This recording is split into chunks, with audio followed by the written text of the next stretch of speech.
This program contains language that is intended for mature or immature audiences. Anyone affiliated with this train wreck of a show assumes no responsibility for its content. Jesus, rhyming it. God, that's right. Like he's sitting on a toilet, doesn't he? God dang, Anthony, just keep running to the daggone end zone. What are you doing? What are you doing? Oh, you know what? You're a pain in the ass. And all you want to do is talk. Play, will you?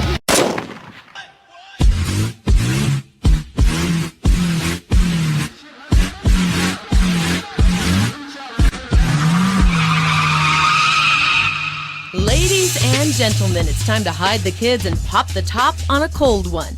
Coming to you from the extravagant studio at SAA Productions in Charleston, West Virginia, please welcome the inebriated cast of Section 304. We mentioned that Don Nealon was a smart man. I mean, you know, you guys are enough to drive a guy crazy. Welcome into the Section 304 podcast. As always, we're drinking beers, talking ears, like we do every Sunday. And on today's show, we'll be joined by Big John Thornton. Also, former Mountaineers got paid, or a former Mountaineer got paid yesterday with a big NFL contract, and we'll talk about that. We'll give our season predictions for 2016, and we are joined in the studio by, well, I'm Anthony Lewis, and John Crum is here as always, and producer Steve is in the house on the controllers, and we are joined in the studio by Mr. Dave Weekly, probably one of West Virginia's best beer experts. So he's on the Good Beer Drinking Show here this morning. He's the host of Hotline on Metro News. Good morning, gentlemen. How are we? Dude, you promised me there'd be beer. Well, I totally dropped the ball this morning. I literally went to the fridge, and I was telling you guys before we started rolling, I had friends in from Pittsburgh, and I had about 8 beers left in the fridge, and I thought I'd put them in a bag and bring them this morning. And those scoundrels, of course, raided the fridge. They're like, "Oh, we drink your beers, dude, if you didn't mind." Hey, man, I'm glad to be here. You've come over and done my show for what, a couple months? God, it's been longer than that. I started back in probably basketball season, January, February. So I love having you on my show. It gives me an excuse to talk about Mountaineer football in the middle of the summer. So the least I could do is come over. It's always a good time. Crum, we're going to have to get you. We're going to have to take a vacation day so you can come over and do a little segment with us. That'd be fun. I just buzzed down the street from the office and just pop in real quick. I'll say I have a doctor's appointment or something. Yeah, you got to go get your prostate checked or something like that. So, well, on this show, we're going to be joined by John Thornton in the second half of the show. And, of course, this is our infamous prediction game. We need to keep better track of that. Last year, we didn't really kind of review it there at the end of the season. I'm sure, we were all kind of amped up at the beginning, and we, total homers. We're going to go 12-0 this year. I'm still a total homer. Best way to do that is to write it down and then put a magnet on the fridge. And also maybe put a wager on it. Somebody's got to walk down Route 60 in a dress and a sign that says "I love the Mountaineers" or something like that.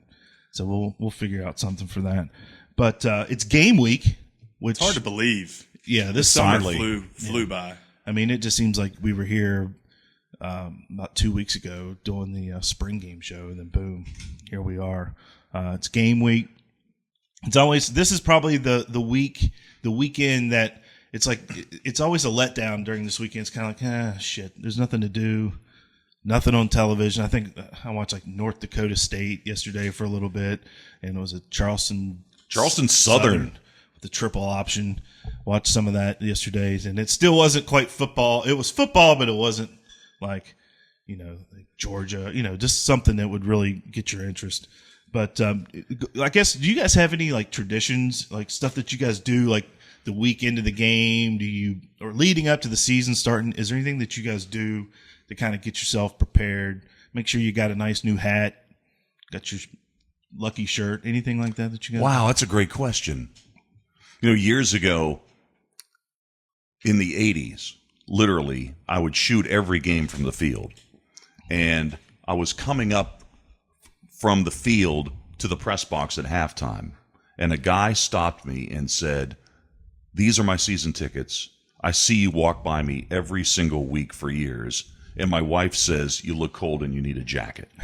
So she literally bought me a jacket, and so I wore that jacket to games for at least 4 or 5 years.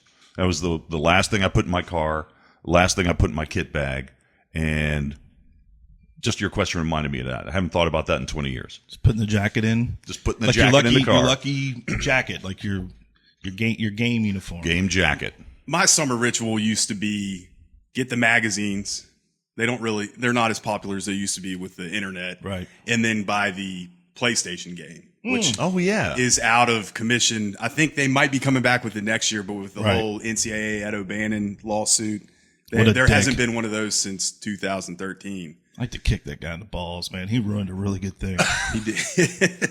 He did. And I don't know. I guess where I'm getting older, I don't really have any rituals or anything. When you were in school, man, the first 2 weeks in Morgantown were crazy, and then the lead up to the game was just party, party, party, party. Yeah.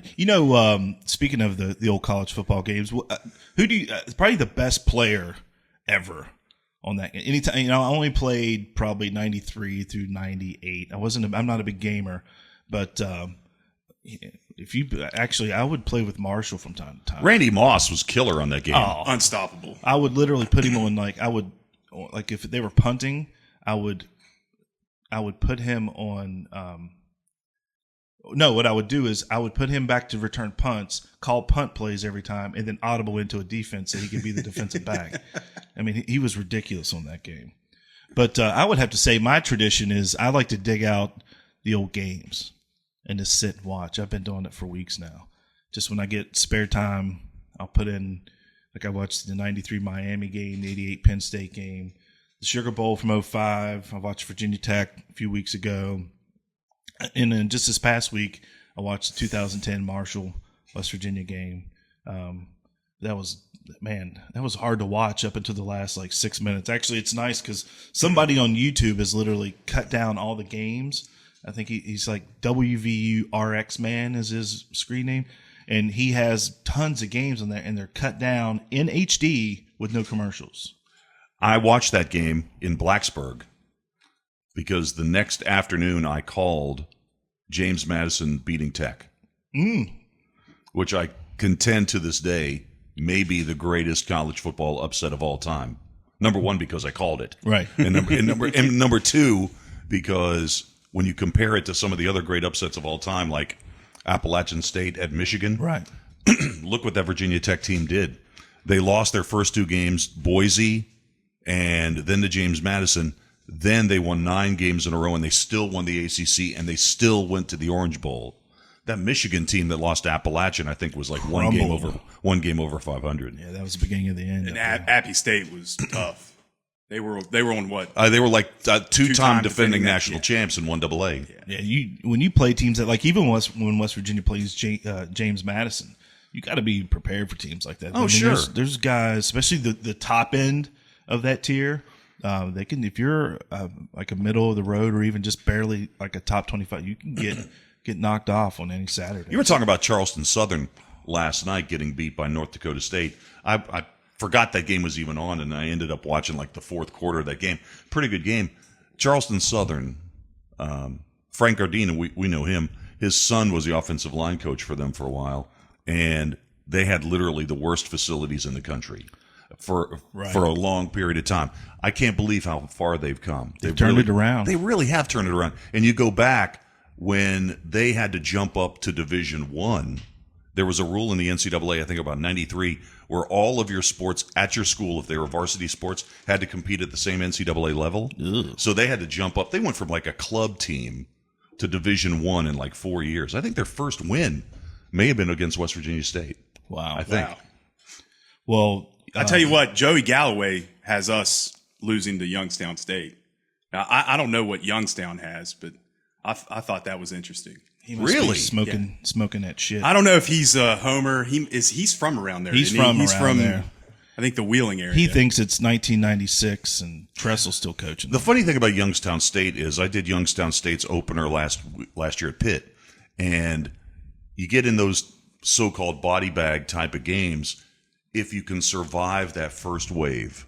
If you can just force them to punt or you can score first, suddenly everybody's got a lot of juice. I mean, Pitt could not put those guys away until the last 5 minutes of the game. They beat Pitt in 09 or 0. I think that's right. Yeah, that's exactly you can't right. piss around with a team like that. You really got to just step on them, because if they have enough, they're usually so amped and they have enough juice to give you a good couple, and they're going to come out punching.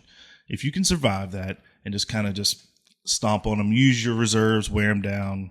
Well, I remember when we played William and Mary, they said the whole summer all they did was prep for West Virginia. Like that, they knew they weren't going to be very good. This was their one chance, their Super Bowl, and I mean they gave us all we could handle. That was a close game. William and Mary's got a great history of doing that. They led by 10 points, I want to say, half a dozen years ago at North Carolina. Carolina had to furiously rally to win that game. Here's the thing. Those types of games, you run out on the field and you're favored by 4 to 5 touchdowns. That third-string tailback and the third-string offensive line is thinking, hey, we're going to get in this game in the third quarter. And that's totally the wrong attitude. Mm-hmm. You got to take care of your business. Yeah, you got to handle it. Well, there's a little bit of sad news coming out of Pittsburgh, and I thought we'd just talk about this briefly before we moved on. But did you guys see where former Mountaineers standout Boo McLeod was arrested yesterday? Or I guess he was arrested over the week, Thursday or Friday in Pittsburgh. Apparently he was robbing banks in Pittsburgh. And, just seeing and just reading through the article here, apparently he's drug addicted, had pulled off a couple of heists, but and they had been watching him. They literally watched him outside of his home. He had covered up a tattoo on his neck with makeup, had a hat and sunglasses, and they got him as he was walking in to rob the bank. And, just being with the drug addiction that's kind of plagued this state, it's sad to see somebody who, hell of a ball player. His dad was a great ball player at Georgia. It's just sad to see something like that happen.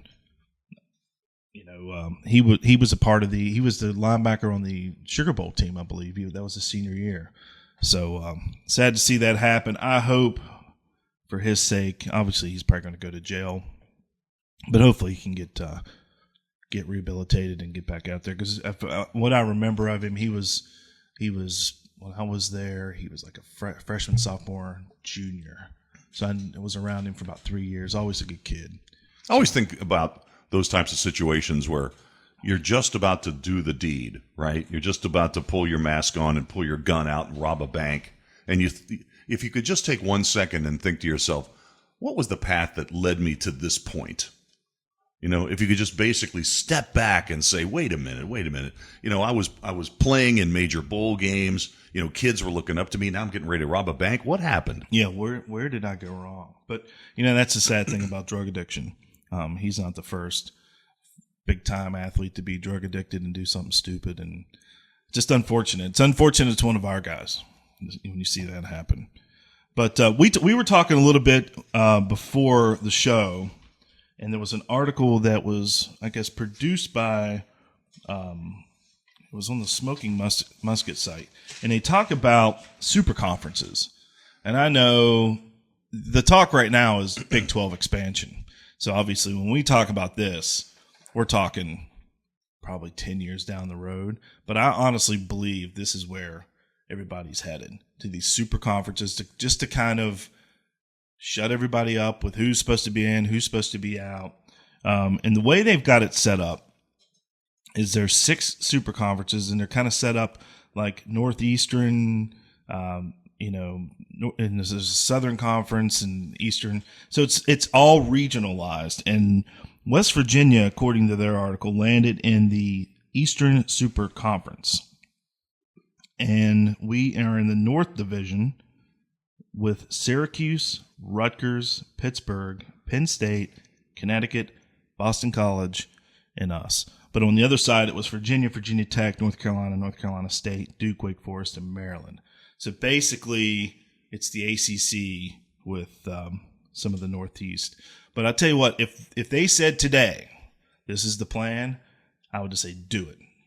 Easily. Well, first of all, it'd be the easiest path to the championship, wouldn't it? Yeah, well, just looking at it, absolutely. I mean, with those teams, you probably would have to compete with Penn State, Virginia Tech. Outside of that, I like the South Division where suddenly Maryland is back. And I'd like to hear how that conversation went. Let's not bicker about who killed who. We're back. I'll tell you what, you move Connecticut with Temple, and that is our schedule probably from the mid-'70s until we joined the Big East. Yep. Penn State left. Just talking Those were about my that. favorite. I was just a young kid, but playing Pitt, Penn State, and Syracuse, I mean, that was always my favorite. Those were my favorite games. Just talking about the schedule, I could just picture the muskets on the back of the helmets. Oh, yeah. You know, and I miss, and that's something I really, really miss is, and we talked about it some last year on the show, I hate playing in the Big 12. I still to this day don't get excited about playing Texas Tech or Oklahoma. I mean, it's cool to see Oklahoma trot onto the field. It's cool to see Texas, but I don't get pissed off like when Virginia Tech would come out or Miami would come out, kick your pylons over, and you want to just run down and like choke Warren Sapp and, you know, tell Reggie Wayne his mama has a mustache, you know, that kind of stuff. I don't get amped up like that. And maybe we've got to have something happen like a Syracuse fight or just something's got to happen to make you really get pissed off at one of those teams, but I just don't feel it when they come onto the field. I don't either. I think it's because that they offered us a way out of the Big East and they welcomed us. And a lot of schools like Penn State always looked down on us. Pitt looked down on us. Virginia Tech even looked down on us to a certain extent. So where they kind of helped us out of the Big East, there are a couple schools I don't like. I don't care for Texas Tech and I don't care for Baylor, but overall, I'm with you. Nothing about Texas or Oklahoma really pisses me off, whereas I was seeing blood when we would play Pitt, Virginia Tech, even Syracuse and Penn State. And it was just different, totally different than it is now. There's a lot of issues here. I mean, you can't suddenly grow up as a fan decade after decade playing these teams and then suddenly have the plan ripped up and say, hey, you're not going to play Pitt. You're not going to play Syracuse. Suddenly you're supposed to worry about these teams that are in West Texas. I mean, it just doesn't happen overnight. Now, if West Virginia stays in the Big 12 for an extended period of time, you know, maybe that'll change. You're already seeing a lot of West Virginia fans who are considering TCU their biggest rival right now. And Baylor, the same thing. You mentioned, how can you not hate Baylor? I mean, come on now. What's going on with Baylor? It's suddenly, what? Why am I in here with these guys? What's going on with these guys? It gets easier every single day to hate Baylor. Well, and the other thing is, how about this? You know, it wasn't that long ago that a fan or a group like this, you would meet in, say, this weekend, and you would say, here's my plan for the entire season. I'm going to go to every game. Or there'd be that one guy in your crew that would say, hey, I can't go on November 4th. What's wrong, man? Why can't you go with us to Cincinnati or whatever? Now you got a whole new group of fans that will most likely never go to a Big 12 road game. Yeah, I mean, you look at it, and it had reached a point, actually, when I left WVU, we just went to away games. Yeah. Because going to Morgantown and sitting in the stands was a little hard for me. There was like a transition. And I don't know if you've done that recently, just gone to a game and sat in the stands. And the thing that pisses me off is I don't like to stand in lines. So I don't like to stand in line for the bathroom. So, you know, as a member of the media, you have bathroom access, which is great, and food in the press box. So we would go to away games, and I enjoyed it. I loved going to Cincinnati, and I loved going to Louisville, and I loved doing that kind of thing. It was easy. It was an easy trip, and it was fun for me just being in a different atmosphere and kind of becoming a fan. How about this? You get to tailgate. Yeah. As a member of the media, you never tailgate. No, but I just can't see myself getting on a plane and saying, hey, man, let's get down to Waco. Not only that, look at where some of these schools are located. Right. I mean, have you ever tried to get to Ames, Iowa at a reasonable cost? I'm sure it's not easy. It's probably just like trying to get to Morgantown. Yeah. But, for those guys. But as a fan, I just can't see myself. Now, I will take a trip to Austin, and I will go to Oklahoma at some point. When Layla gets a little older, maybe take her with me. But I just can't see myself killing myself to go to an Iowa game. The other problem with this is when you discuss the benefits, the pros and cons of the Big 12, as a fan, you say, well, look at the huge amounts of money that West Virginia is making by being in this Power 5 conference, blah, blah, blah. So I'm guessing that means I'm going to get free parking for the rest of my days, right? Or now tickets are going to be free for the next 10 years. It doesn't work like that. Not for the individual fan. So there's a disconnect between how rich the school is becoming and how much more. I mean, think about this. Think about how much more expensive it is to be a fan right now. Oh man, it's crazy. I mean, prices continually. I think they're pricing. You have, like, if you did a graph, the experience of watching a game at your home versus the cost, eventually that's going to intersect and people are going to stay home. Well, for us, it has. And we're tied to wins and losses. I think we have a loyal, we've talked about this. We got a loyal fan base. You got students in the road, and then there's probably 10,000 people that I would call them fair weather fans. I want to bump that up to about 20,000. And there's nothing wrong with that. No, there's nothing wrong with that. That's your right. If you're not happy with the coaching situation or whatever, right, that's your right not to go. And then, I stayed home when we lost Iowa State back in 2013. I mean, it was a nasty day in Morgantown, November day. And by staying home, I got to see the end of the Auburn-Alabama game where they ran the field goal back. Right. So there's an intersect there, and West Virginia's got to be really careful because it's not like this state is sitting on piles of the people who live here aren't sitting on piles of cash, frankly.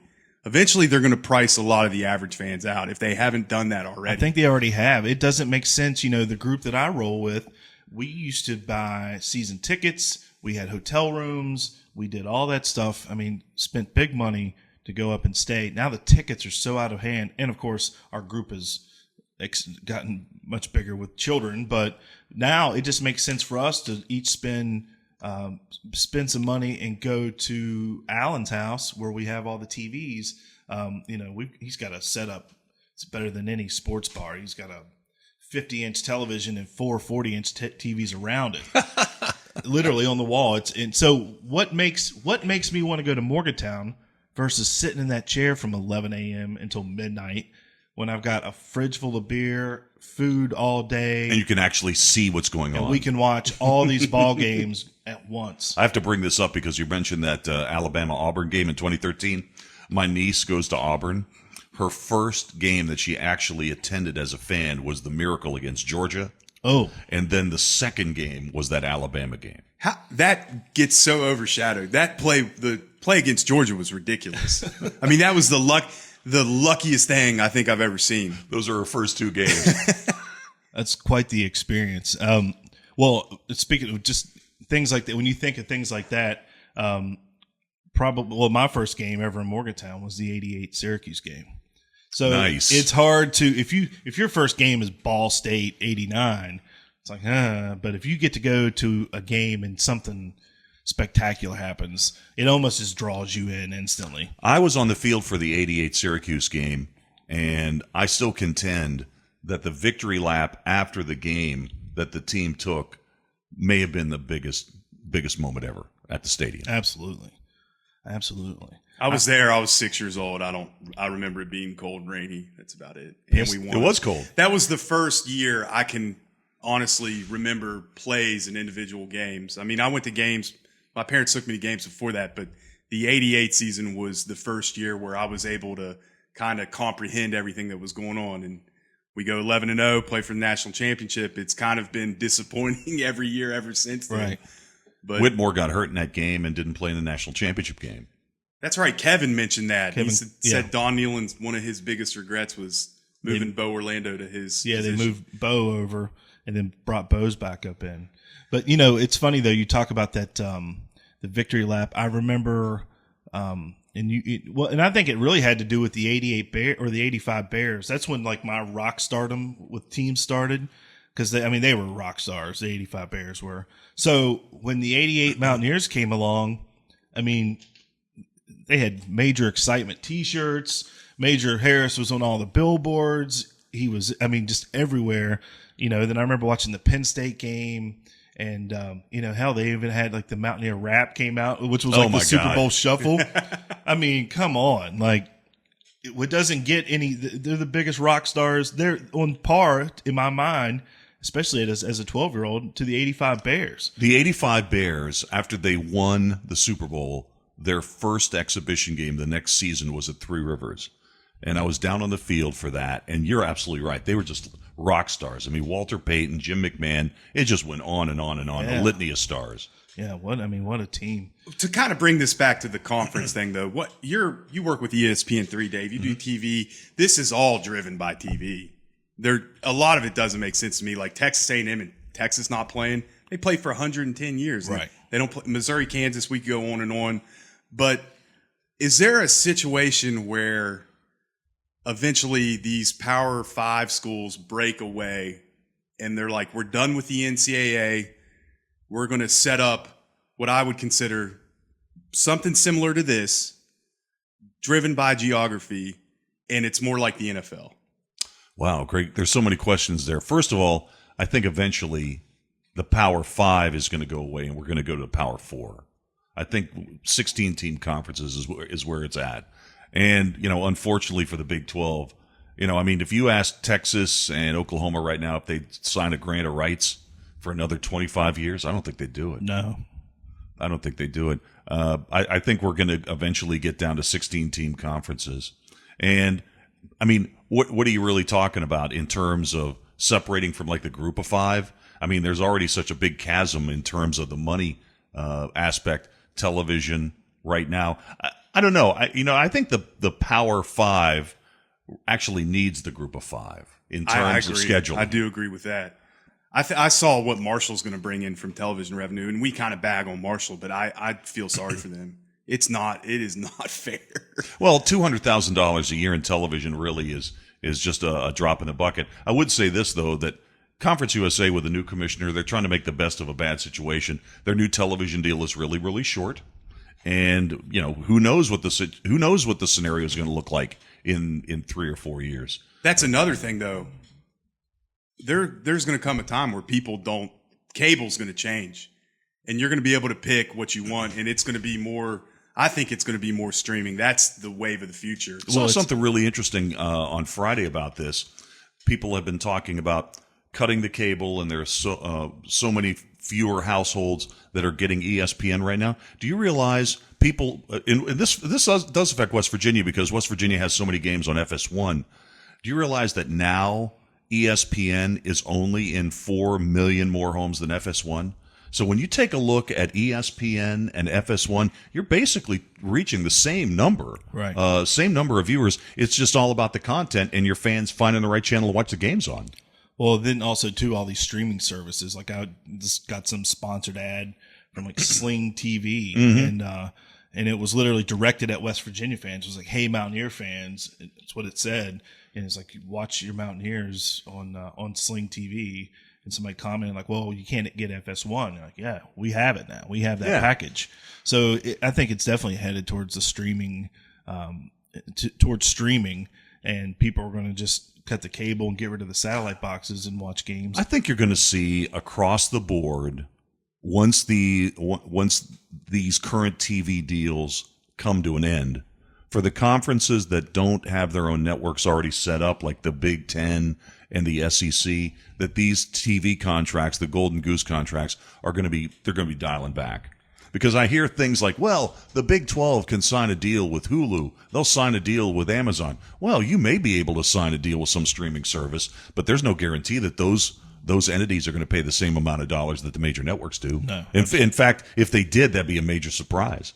Well, didn't the ACC just sign a big deal with ESPN? ESPN and the ACC have a deal now. In fact, I'm doing some games for their digital network. Their digital network actually begins next weekend with the first set of games, and the ACC and ESPN have a deal for a network, an over-the-air network that'll look just exactly like the SEC network. In fact, it'll probably come out of the same production house in Charlotte that begins in 2019.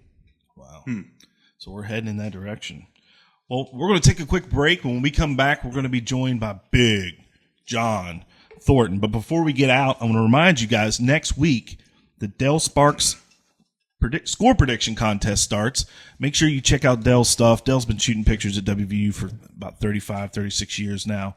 Has all the classic moments caught. Check out his stuff at DellSparksCollection.com.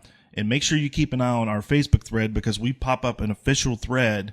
All you have to do is guess the score of the game, not go over, and we will send, if you are the winner, we'll send you a free 8x10 from the Dell Sparks collection. Am I eligible for that? You are eligible. Good.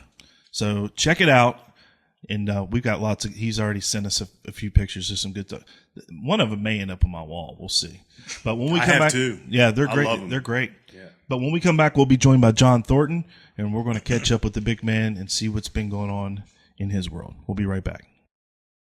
We'll be right back after this word. Son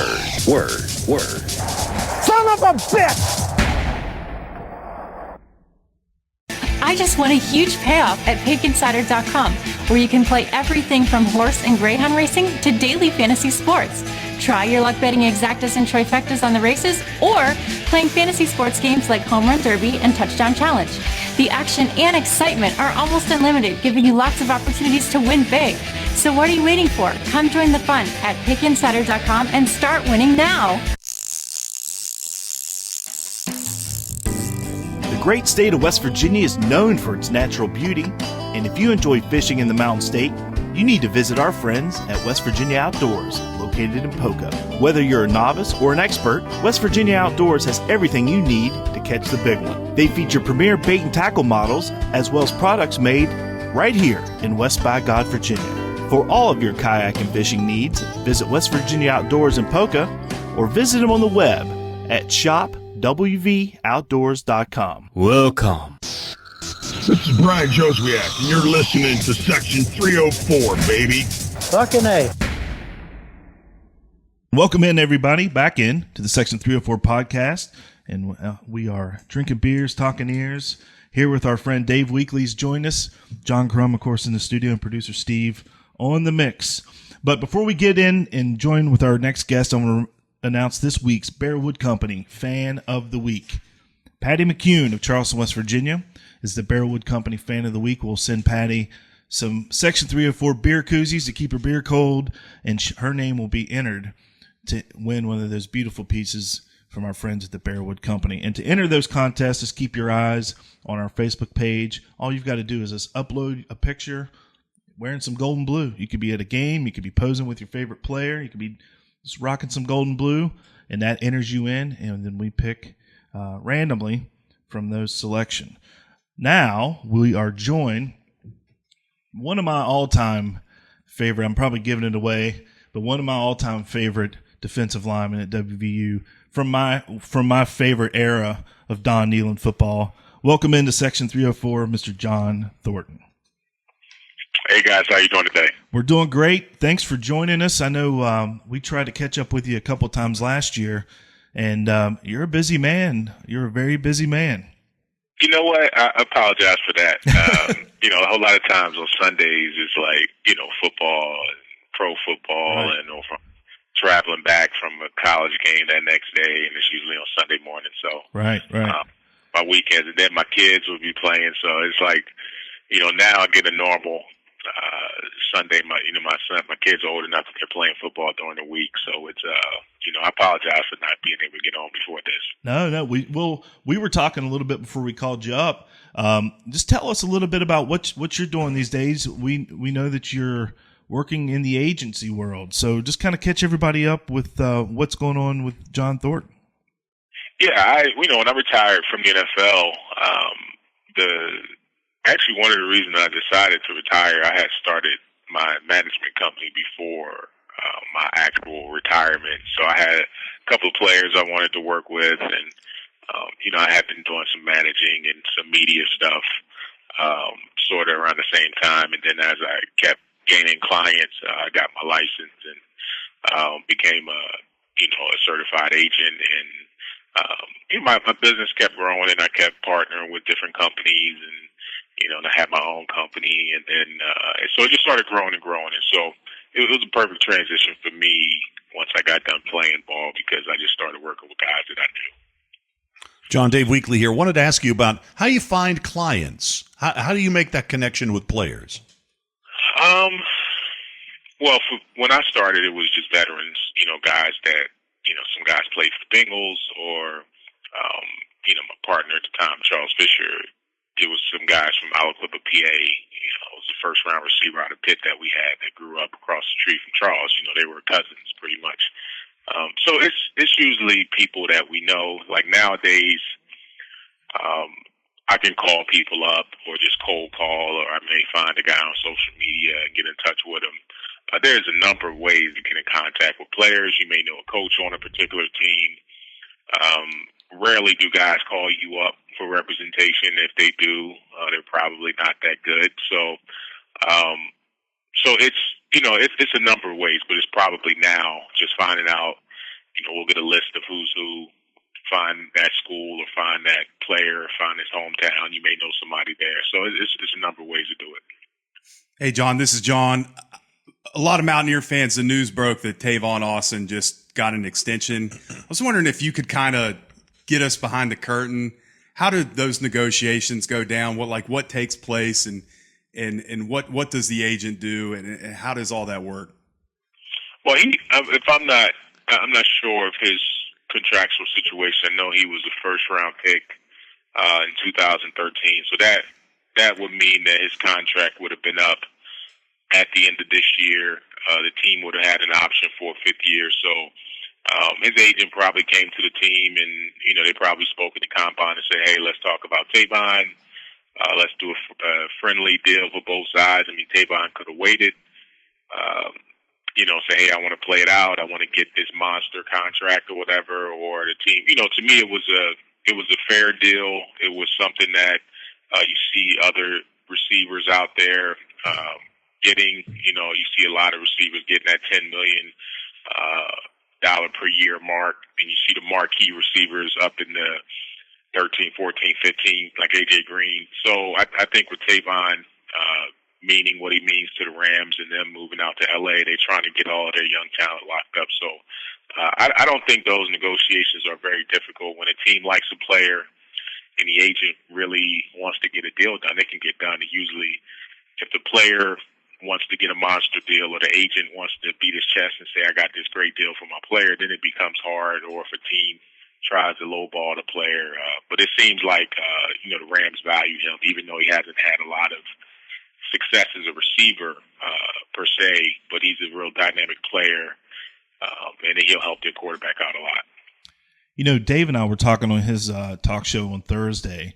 We were talking a little bit about you, and one of the things I told him was, as if I was a player coming out of school, I think I would lean towards working with someone like you, just due to the fact that you have that NFL experience and you are now on the other side of the desk. Does that aspect of it help you when dealing with your clients and just kind of developing that client and that client relationship with them? It does sometimes. I mean, sometimes it hurts. Like for instance, say with Tavon's agent, who I know, he recruited me, Joe Siegel. He recruited me in West Virginia. He's still in the business. He's been in the business for probably 25, 30 years. So some players may want that, or Tom Condon, who's been in the business for 30 years, or one of these guys that have done it year in, year out. Some families feel more comfortable with that. Some players like Miles Jack, who I had last year, his mom really felt comfortable going with me over every agent in the world who recruited him because I did have experience, and she felt like I would relate to her son more than those guys because when you're coming out as a rookie, you're not really negotiating big contracts with rookies. It's slotted systems, so you're really trying to get somebody that's going to help manage your son and or manage the football player, give them advice and things like that. So I mean, it depends on the player and what they want. But I try to provide a service that I know I wanted as a player. I bounced around between agents a lot. as a player. So I just try to just do right by my guys, try to make sure I connect them to the right people, and make sure they have a smooth career. John, when did you start thinking about becoming an agent? Was this something that occurred to you when you were already in the NFL? And if you weren't an agent, what do you think you'd be doing now? I didn't even want to be an agent. I mean, I was cool with being a manager, and when I say a manager, I was handling everything off the field, and so helping the guys become professional, making sure they trained at the right places, and I will partner with agents, so we would always split things 50-50 financially. So I was making money without even having my license, but as I was going more and more into it, I had a veteran agent say, "John, you might as well get your license. You're doing exactly what we're doing. You know the business, and it's a little cleaner for you if you have your license." So I did it. So I would say I wanted to be probably. It wasn't while I was playing, because while I was playing, I wanted to either host a radio show or call games, and I did that for a couple of years after I was done. So I just fell into the agent business. But if I wasn't doing the agent stuff, I would probably be in the media. I mean, that was my thing. The radio. I had opportunities on TV, and still to this day, I get opportunities to do that stuff. But it's difficult now when you're an agent to do that other stuff. Hey, John, it's John again. Kind of take us back to how you ended up at WVU. I think you're from Philly, correct? Yes. Okay, yes. Kind of take us back to how you ended up at WVU and what being a Mountaineer meant. Bill Kalavich recruited me. He recruited my roommate. I went to a military school called Scotland School for Veterans Children. It's in Chambersburg, Pennsylvania, about 2.5 hours from Philadelphia, and it was like a boarding school. So I had my roommate the year before was recruited by West Virginia, Boston College, like all of the East Coast schools, and Coach Kalavich recruited him, and that's how he noticed me. Now, going into the next year, I wanted to go to Boston College just like my roommate. He ended up going to BC, and I remember going to camp to Boston College, and Tom Coughlin was there, and I wanted to go there so bad, and they. During the football camp in the summer, they really weren't liking me as much as I liked them. One of the coaches kind of told me, "Hey, don't." He said something to the effect of, said something about a small school, and so I was just crushed. And I remember driving home, and 5-hour drive back to Philly. And when I got home, there was a letter it was a West Virginia letter, and it was a handwritten note, and I still have it from Bill Kalavich, like, "Hey, we can't wait to recruit you, this and that. And I'm like, so happy at that point. And I remember going down to the first game, and that was a '93 season. I went to the first game. I think it was Eastern Michigan or somebody they played, and they blew them out. And I fell in love with the campus, and I watched every game. They ended up being undefeated, top 5 team. And so Boston College came back into the picture at the end of the season, but I was already, sold on West Virginia. And Coach Kalavich, they offered me a scholarship, and I just took it. That was really my only visit that I took. I took after the season. But it was like one of these things where I really vibed with Coach Kalavich. I loved the campus, and even though Virginia Tech and all the other schools offered me, I really liked West Virginia. Bill Kalavich is probably one of the biggest characters in college sports, probably top 25 all time if you really know him. Yeah. He's a great coach. I mean, the thing about him, he taught me more than any coach I've ever had. I mean, just the basics of, because I really wasn't I was more of a basketball player, and I was a tight end. Like, I really wasn't even a defensive lineman. I mean, I really wanted to. Actually, when I got to West Virginia, they gave me the choice, and I went to the tight end room. And then after that meeting, Bill Kalavich was waiting outside, like, "I recruited you. You need to play D-line," like all this stuff. Give me a, But I ended up going over to D-line, and it worked out. But he taught me from the ground up, and it was the best coaching that I've ever had. Just as far as the basics and fundamentals. So he was an excellent coach, excellent motivator. He wasn't a great pass rush guy, but he was just playing a run. I mean, all of his guys were always great at playing a run. So I always respected Coach. Can you share any stories that maybe people out there about Coach Kralav? Maybe any funny stories, because obviously he's quite the character. Yeah, I mean, there's a bunch of them. I mean, we used to get into it every now and then. I remember my junior year, I had a bad game against Boston College, and he never yelled at me, like was mad at me, but after that game, he was mad at me. I had a horrible game, and so we didn't speak for a couple of weeks, like literally didn't speak. But I remember my senior year, and it was around, I had an idea I was going to the NFL, and I remember one day I didn't go to class. I just came over. I would go over to the stadium early. We'd watch a lot of film, and he was out. He sits out there and smokes cigars, and he just told me to come sit down with him. And he's like, "What are you doing?" And I was like, "I'm coming to." He's like, "I know you're not going to class." He was like, "You need to." He kept telling me, "So John, you need to go to class. I know you can go to the NFL." So he didn't yell at me and try to make me run. He just kind of sat down and just told me, listen, I know you're going to go and do this and that, but you want to get your education and you want to do this and that. So I always respected him.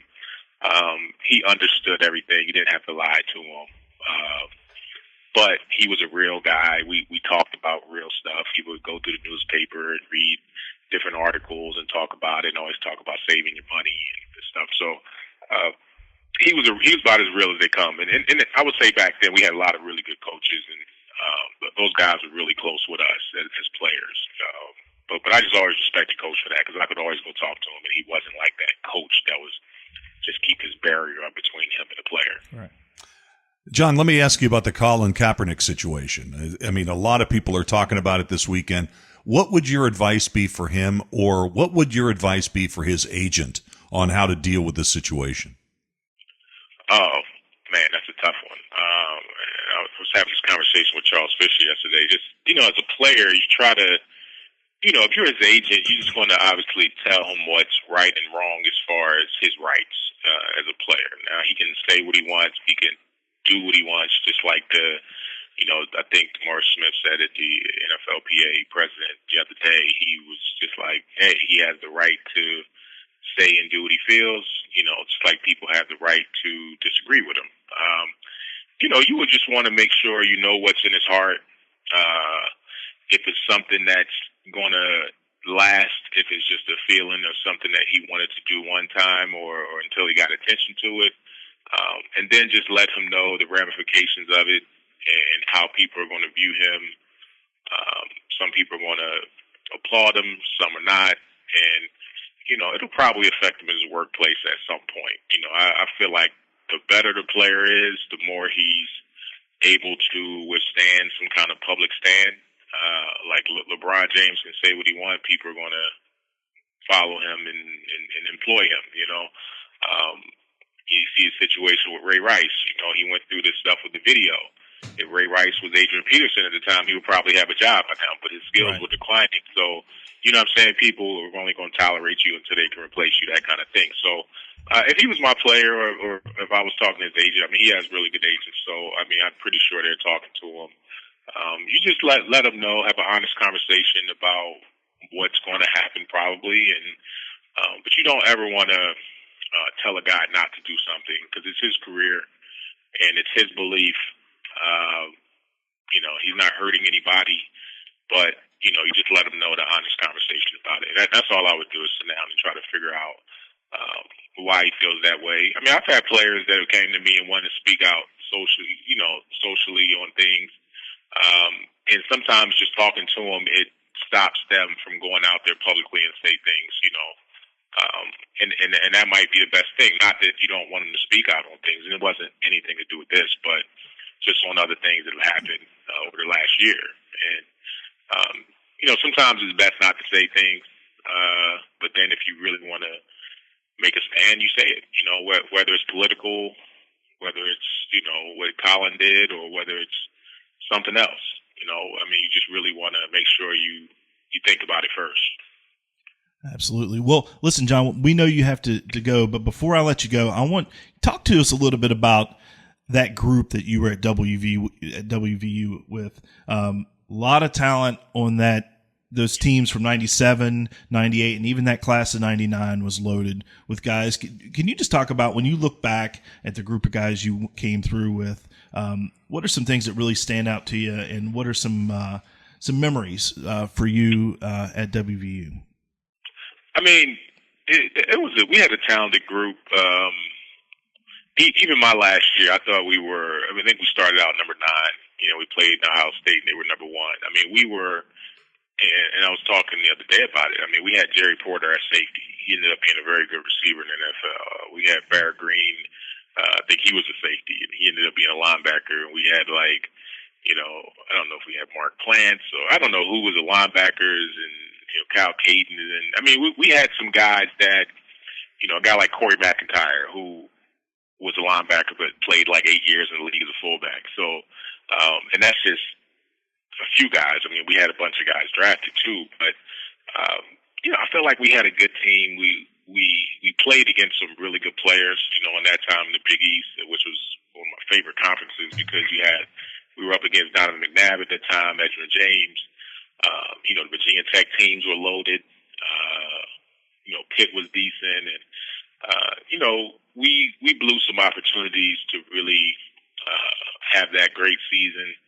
But there's a lot of good players that have come through WVU over the years, period. But that time I thought we had a lot of talent, and it seemed like we had a lot of guys just from the PA, Ohio, Jersey type connections, some Florida guys, and that was our team, the West Virginia guys.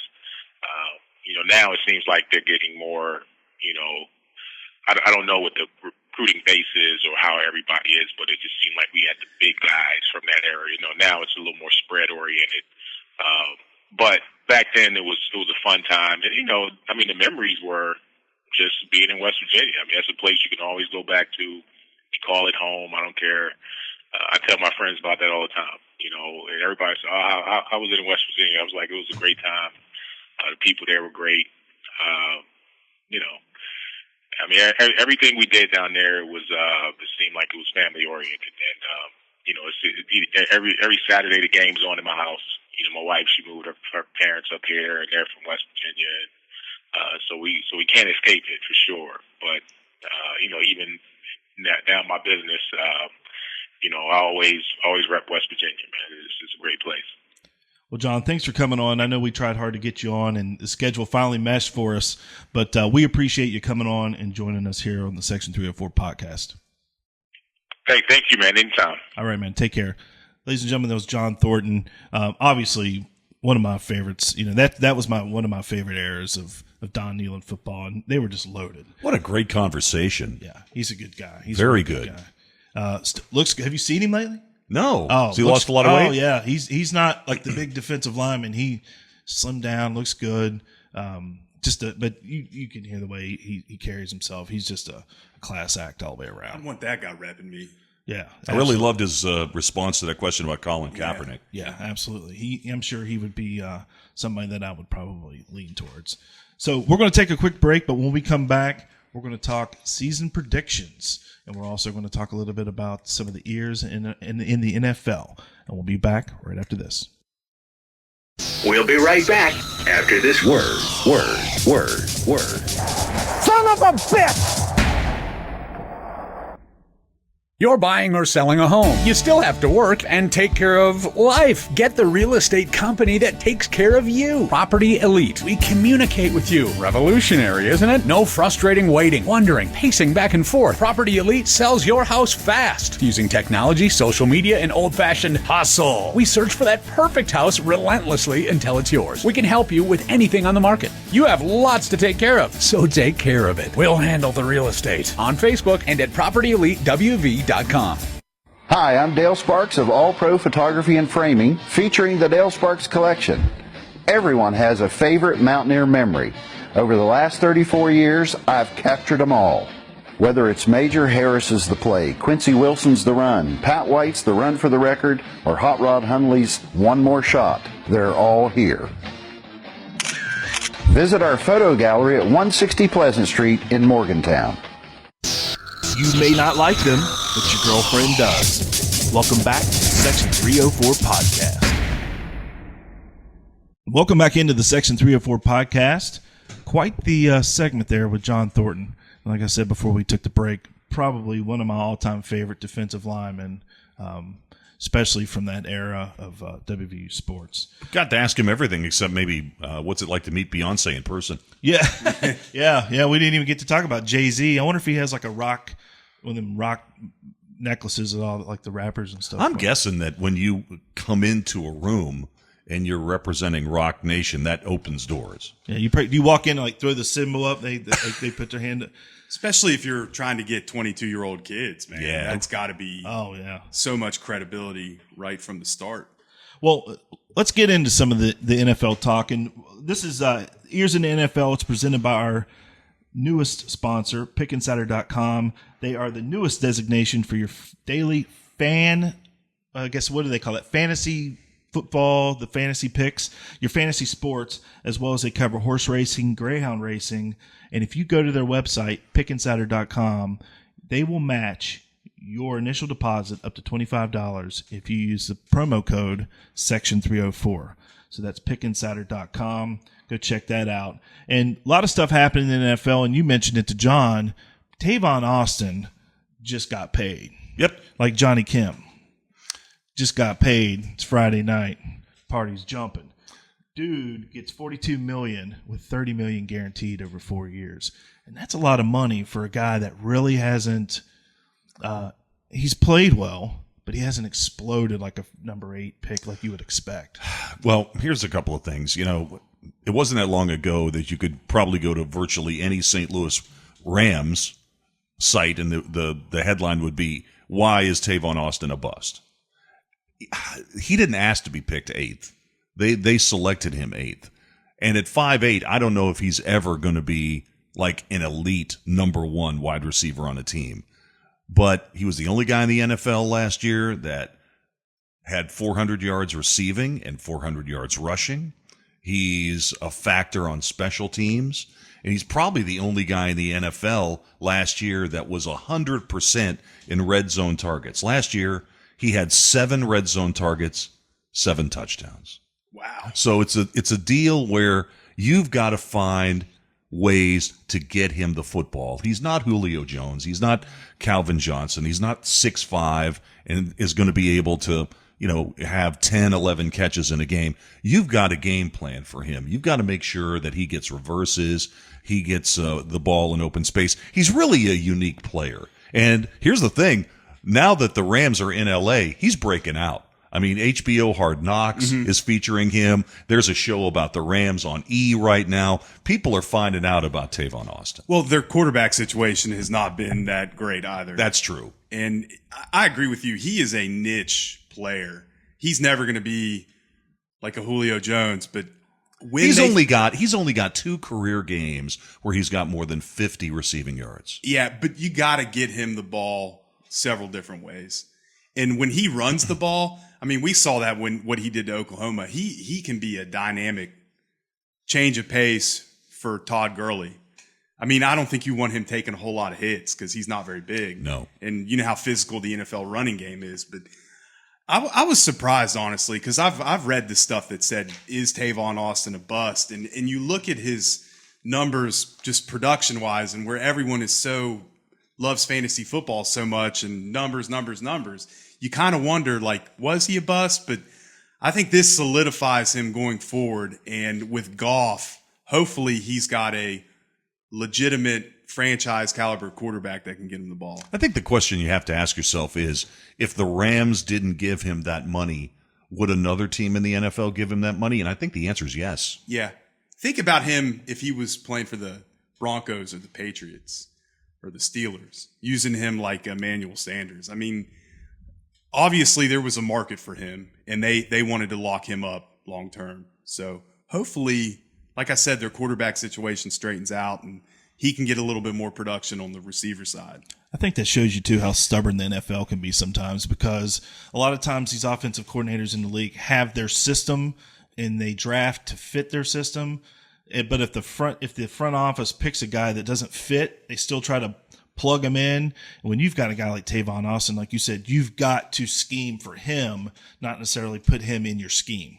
And I think that's been the problem, along with the quarterback issues the Rams have had. But I think that's been the problem with the Rams. They've just tried to use him like they would use somebody else in that position. But you've got to, if I were the Rams, I would have flown to Morgantown and been like, can I get the key to your film room? We're going to watch your offense and watch I want to see his cut ups. If you're going to give a guy $30 million guaranteed dollars and you don't get him 10 touches a game as the OC, you're not doing your job. Right. Absolutely. Yeah. Absolutely. Well, another guy apparently turning heads is Carl Joseph. And apparently the Raiders love him. And as nasty as he is, my dad was a big Raiders fan. He fits right into that old school Raiders. I mean, when you see him, he just looks good in that uniform. He just big nasty guy like the Raiders used to be. Probably the best fit any recent Mountaineer as far as going to the team. That's probably the best fit I've seen. I'm talking attitude-wise, with the right organization. It's probably the best fit we've seen in a long time. Here's my problem with that. As a Steeler fan, I hate the Raiders. We're big time enemies, and so I have this problem where I have some of my favorite players going to teams in the NFL that I despise. I hope he has a great season and becomes an All-Pro and gets those guaranteed dollars, but I don't want to. Yeah, he would have been Raiders. He would have been a great pick for the Steelers. That would have been the other perfect pick. Yeah, I'm a Bronco guy, so him playing for the Raiders and Bruce Irving. I mean, it was bad enough when they had James Jett and Jerry Porter, but now you look at the Raiders. The Raiders appear to have finally gotten their act together, and there is a lot of buzz about them possibly winning the AFC West. And Carl Joseph factors into those plans. I mean, they love Carl Joseph, and they've got some serious talent on defense with Khalil Mack, and then you add Bruce Irvin into that mix. It's going to be interesting to see the Raiders this year. Mack's a monster. I mean, he's an All-Pro at two different positions. How many times do you see that? Looks like Kevin White's starting to kind of get his rhythm a little bit too in Chicago. How big of an issue is it? Like when those guys come in and they get hurt their rookie season, do you think that's a huge setback for them? Or do you think sometimes it's maybe for the best where they can actually get that year in the league and just kind of get their feet underneath them? Because I know if you're a top 10 pick, there's always a lot of expectations on you. So maybe year two where he's kind of been out of the spotlight. Do you think that maybe will help him this year and where he can kind of just get a rhythm and get back into the system? I think he's got to produce almost immediately this year, because if he doesn't, that's when the questions come in. I mean, people talk about New York, they talk about LA, but Chicago is really a tough sports media town. They eat their own. Look what goes on with Jay Cutler there. And I have to say, I hope him the best. And there's no reason why he can't be a terrific pro. I mean, we were just talking about Tavon Austin. Look at Kevin White. I mean, he's the prototypical wide receiver. He's got it all. He's got great hands. He's got great size. I think he's going to be a fantastic pro. But as for missing the whole season, I wouldn't wish that on anybody. Yeah, that would probably be tough. I'm talking sometimes when you're able to kind of just get the bearings, just being in the locker room and seeing the day to day. Sometimes that helps you. There's a lot to adjust to when you go to the NFL as a rookie. So, how about this being hurt for the very first time? I mean, you're going to work. Your body's not responding, and that's been your whole life. You're wrapped up in your athletic ability, and suddenly your body's letting you down. Man, that's a tough adjustment. That is a tough adjustment. Pat McAfee, probably the most lovable character in the NFL. Kudos to him. This week, he's hosting a fundraiser. He's a comedian. He actually does stand-up. He did a stand-up tour this year. Obviously very funny. I got to talk to him a little bit on the field last year. We did a field interview with him, had him on the show. But he is doing a fundraiser for the folks in Indiana that were affected by the tornadoes out there, and he's holding a stand-up comedy show. And he's always doing stuff like this. This is nothing new for Pat McAfee. Pat got off on the wrong foot. He got a little drunk one night, jumped in a fountain, and got arrested, I think, out there like his rookie season. You remember that? Here's the thing that just happened to him within the last 3 months. He made he's great to follow on Twitter, by the way. He's a great Twitter guy. and he made some sort of comment about weed on Twitter. And the very next day, he got a note for a mandatory drug test from the NFL. Yeah. And then I think that coincided with like a 67-yard punt. Yeah. Like, so they obviously drag you in. That's happened to him twice. He's made statements or something. Last year when he blasted that guy on the kickoff, they drug him in the next day for a drug test. So he's always getting into something. But his rookie he'll season, pop you, man. Oh yeah. Well, he loves that stuff. Yeah, You remember when he was? Yeah, he stuck some people at WVU. Yeah, they always would get on to him about going downfield and like, you're the kicker. You're supposed to kick it and kind of just watch. This guy is running down the field like he's third or fourth in line and taking people out. But I mean, honestly, would you have picked him as a guy who was going to have a 10-year run in the league? Well, as a punter, you're not getting a lot of contact, and if you're a good punter, you can make that run, but probably not. Just probably not. But he's parlayed that into a lot of different things too. Not only is he probably one of the most lovable guys in Indianapolis, but he's just got a following like you wouldn't believe. He comes on the Bob and Tom show, funny as hell on Twitter, does stand-up comedy. He's set himself up perfect for a long career. I mean, he's going to do the radio, the television. Mm-hmm. I mean, he's got his own show. I believe it's the Pat McAfee show. He used to do video feeds for him. I remember when he got into that shit, when he jumped into that punt, he sold shirts. I mean, like within a week, there were these T-shirts, and I've got one.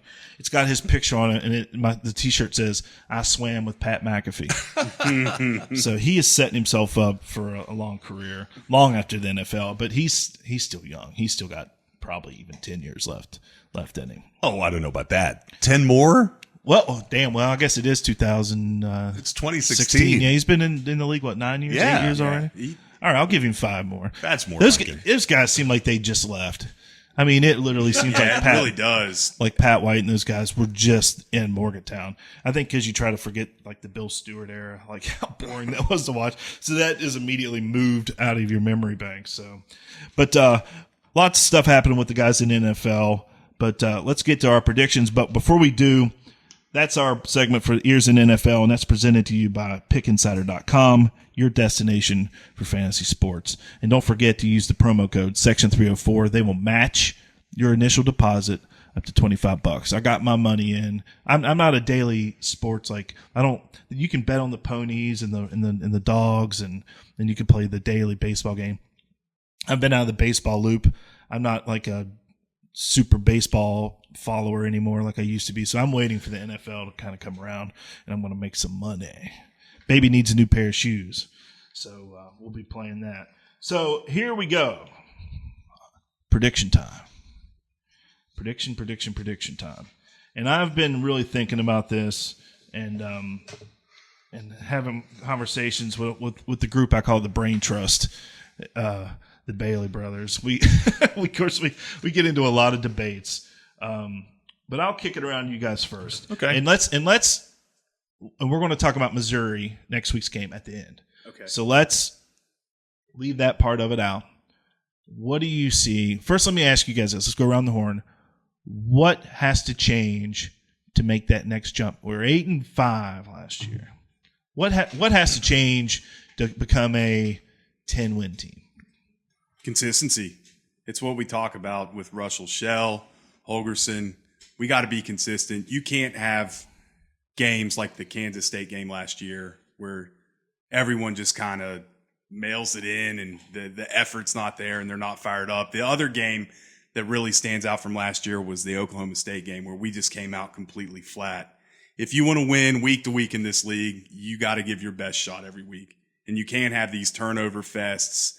And that's how we take the next step, in my opinion, going from winning, going 4-5 or 5-4 in the Big 12 to maybe possibly 7-2 or 6-3. I think they got to be more competitive with the best teams in the Big 12. With the elite teams in the conference last year, they were not competitive for a variety of reasons. You touched on it, turnovers. West Virginia doesn't create enough turnovers, and when they do create turnovers, they don't take them back for scores.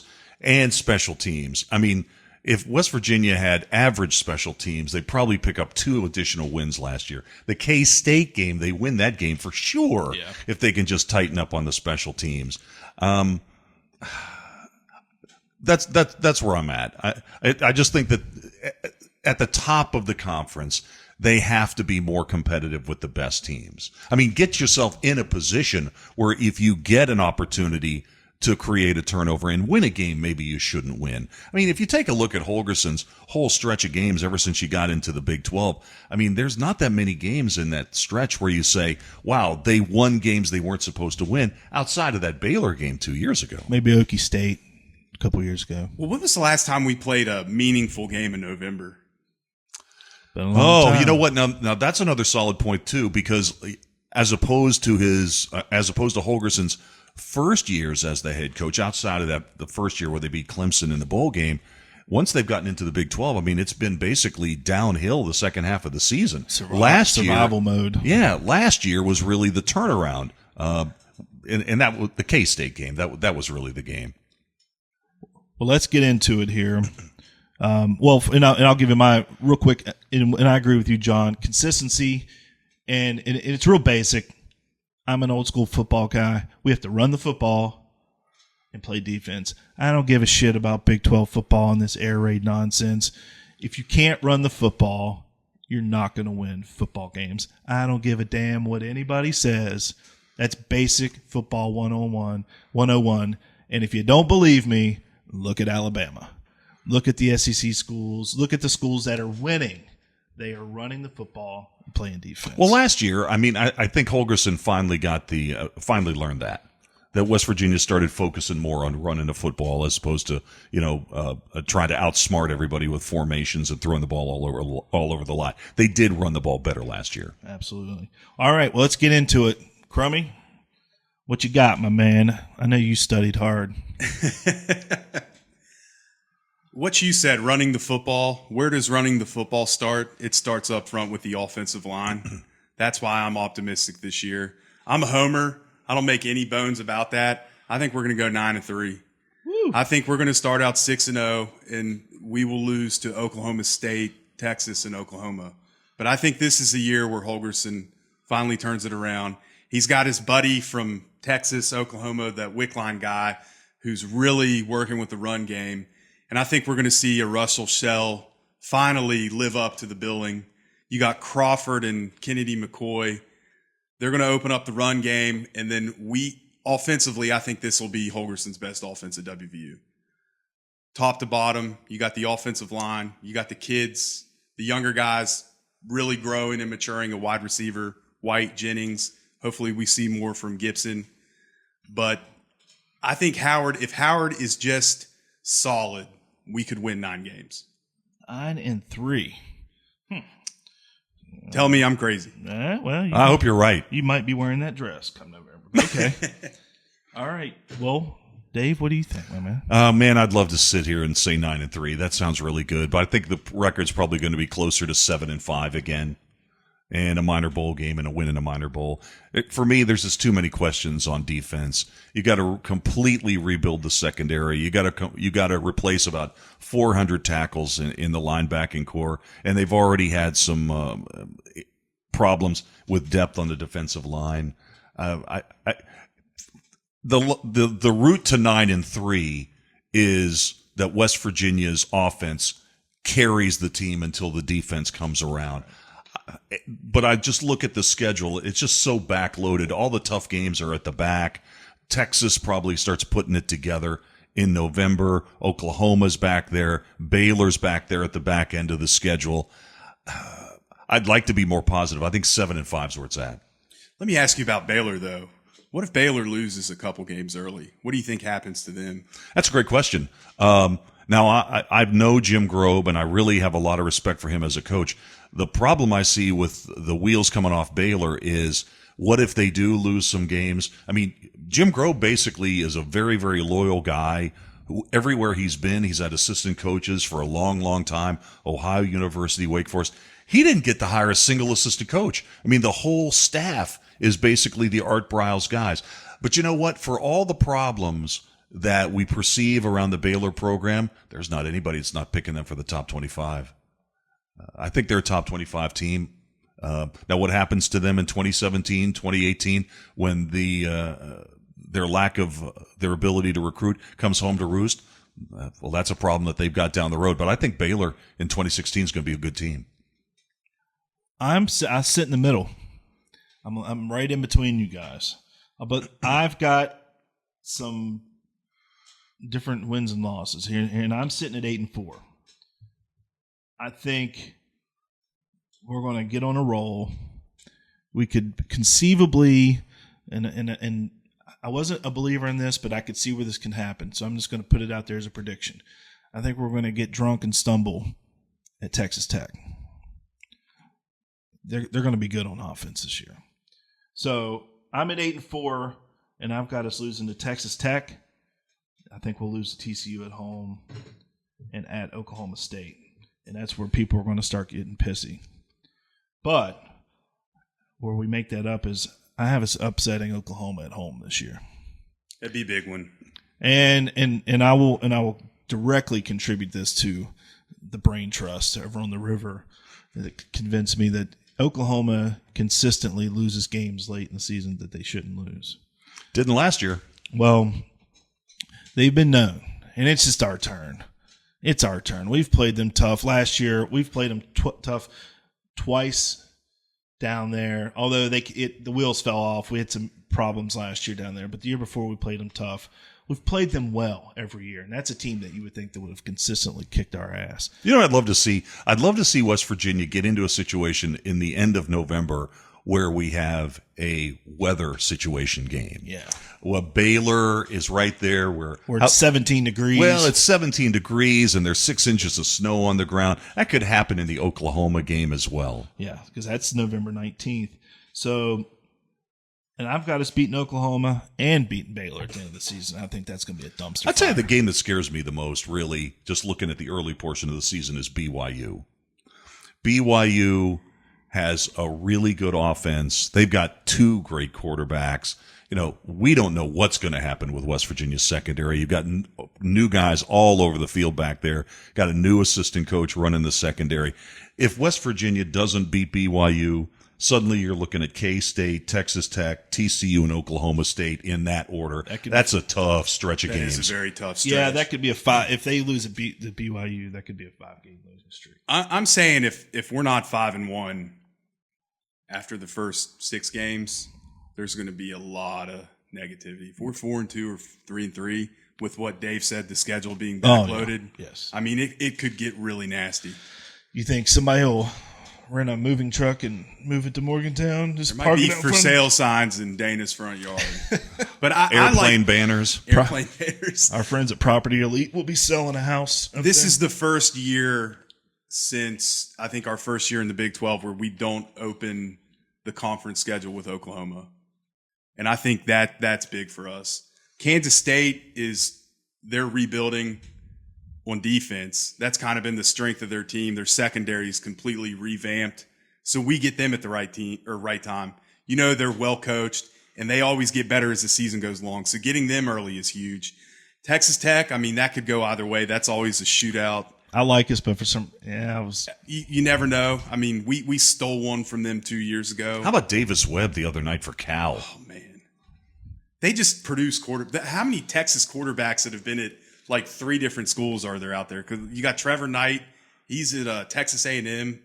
You got Baker Mayfield came from Texas Tech. I mean, right. It's crazy. Why can't we get one of those guys? Just one. I think we got our guys sitting there.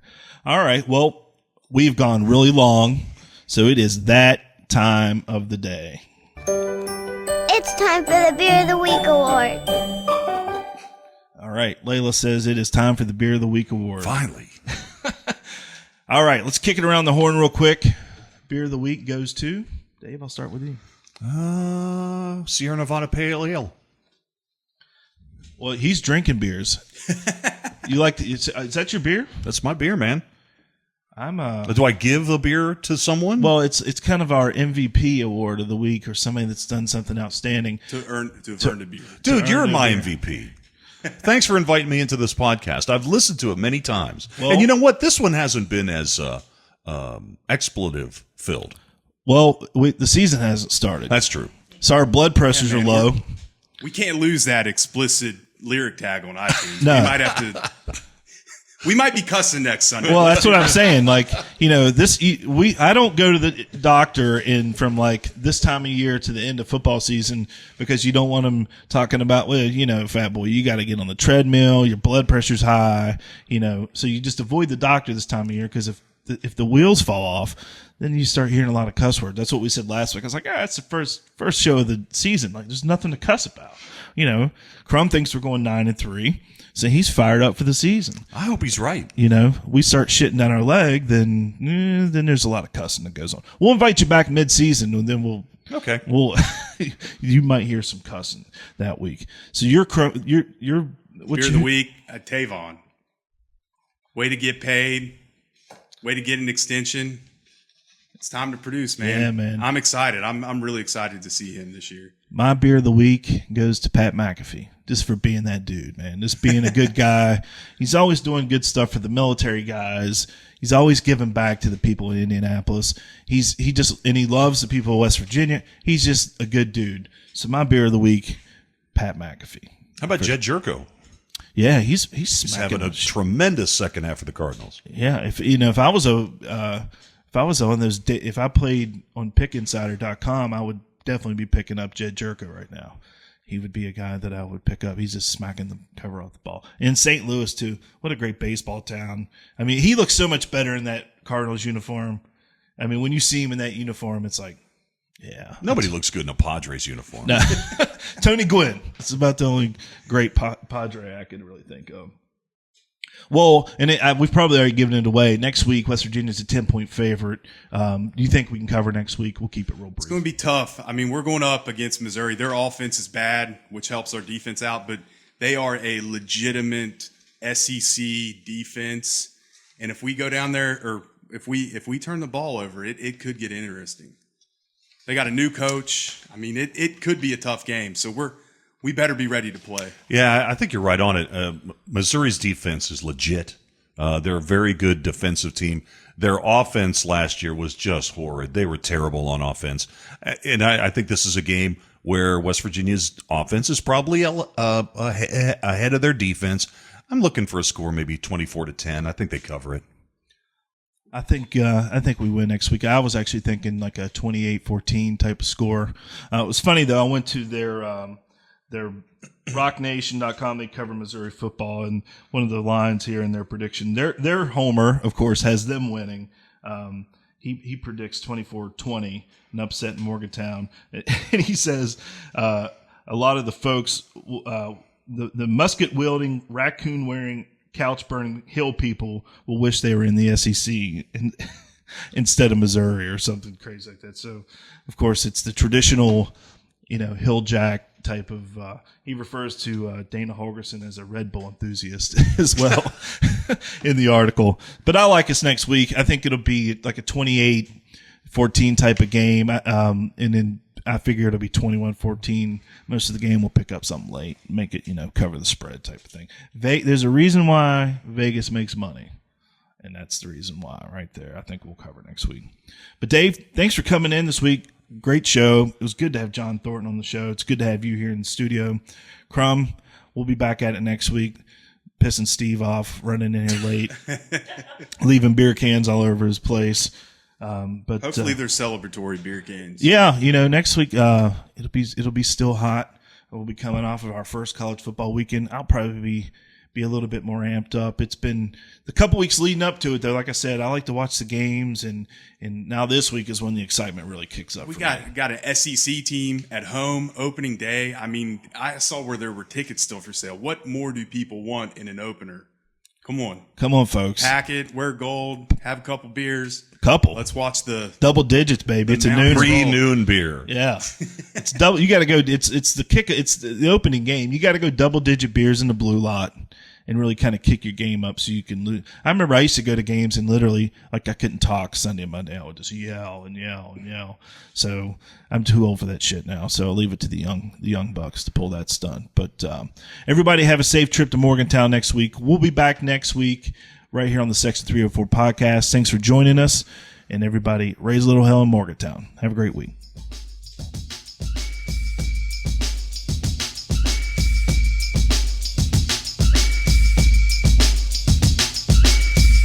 The producer for Section 304 is Steve Adams for SAA Productions. SAA Productions specializes in affordable, small-scale audio and video projects. Wanting to jump on the podcast bandwagon? Call 304-299-1234. That's 304-299-1234. And don't forget to check us out on Facebook and on Twitter.